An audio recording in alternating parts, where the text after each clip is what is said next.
Hi, this is Hatsiri Martinez, and this is my assignment number 1 from lesson 1, and it's about publish an API to the web.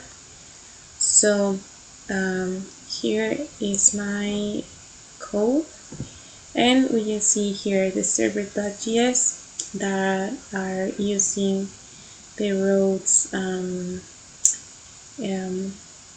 file, like the index file from roads folder.